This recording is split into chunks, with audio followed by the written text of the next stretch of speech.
Mesdames et messieurs, bonjour. Je ne pouvais malheureusement pas être des vôtres aujourd'hui, mais je tenais absolument à m'associer à cet événement par le biais de cette vidéo. Permettez-moi tout d'abord de remercier Madame la Présidente de la Fondation Groupe des Pêches, chère Marie-France, pour cette invitation et plus encore pour l'organisation de ce colloque sur la laïcité. Laïcité dont on entend beaucoup parler, qui est au cœur de nombreux débats, mais dont il faut, je crois, venir encore et toujours nourrir la connaissance et les questionnements. Éclairer, réaffirmer le principe de laïcité, transmettre des savoirs, inviter à la réflexion, les objectifs affichés et ambitieux de ce colloque organisé en partenariat avec la région Occitanie Sciences Po Toulouse, partenaire que je salue, recoupent par bien des aspects le travail réalisé au quotidien dans nos écoles, nos collèges et nos lycées. On le sait, on l'entend souvent, mais je tiens à le rappeler ici, l'école est un pilier essentiel de la République. Et la décision de la rendre laïque a marqué dans l'histoire une étape décisive. Parce qu'elle porte un projet d'émancipation intellectuelle pour chaque élève, l'école laïque apporte une contribution fondamentale au pacte républicain.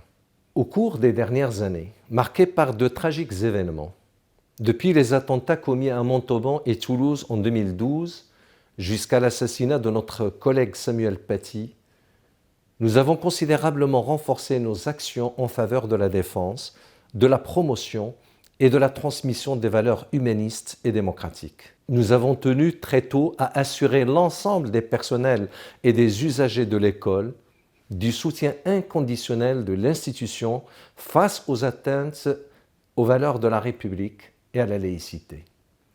Cette volonté de protection s'est concrétisée par l'instauration et le développement de l'équipe académique Valeurs de la République, constituée de personnel spécialisé et à laquelle nous avons décidé d'attribuer des moyens conséquents.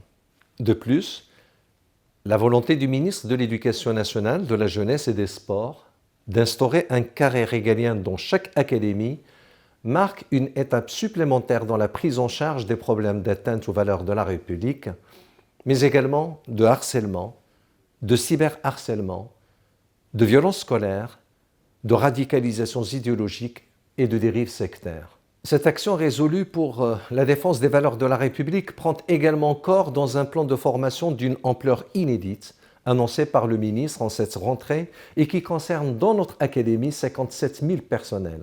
Ainsi, dans les 4 ans à venir, chaque école, collège ou lycée bénéficiera d'une formation adaptée à ses besoins spécifiques en matière de protection, de promotion et de transmission des valeurs de la République. J'ai confié le déploiement opérationnel de ce dispositif au pôle civique, jeunesse, engagement et citoyenneté, qui soutient et valorise les actions engagées par les établissements scolaires et par les partenaires de l'école, les fondations comme la Fondation La Dépêche, au travers par exemple du concours d'éloquence, mais aussi les associations et les collectivités territoriales.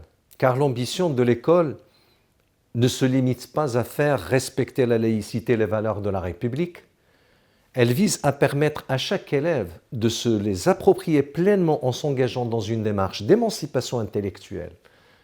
Ce n'est qu'à cette condition que l'école répondra à la mission première que lui confie la nation, former des citoyens éclairés. Nous suivrons avec intérêt les réflexions engagées lors de ce colloque Laïcité et République, qui rappelle que l'engagement de l'école s'inscrit dans un mouvement citoyen profondément enraciné, dont il se nourrit depuis 150 ans. La présence parmi les intervenants et dans le public d'enseignants, d'élèves et d'étudiants témoigne de la circulation des savoirs et des idées. Je les remercie personnellement pour leur investissement. Je me réjouis également de la qualité des intervenants rassemblés autour de ces enjeux de citoyenneté. Je vous remercie donc pour l'organisation de cette journée et je forme le vœu qu'elle contribue à renforcer un peu plus encore le partenariat précieux qui unit l'Académie de Toulouse à ses partenaires. Très bon colloque à toutes et à tous.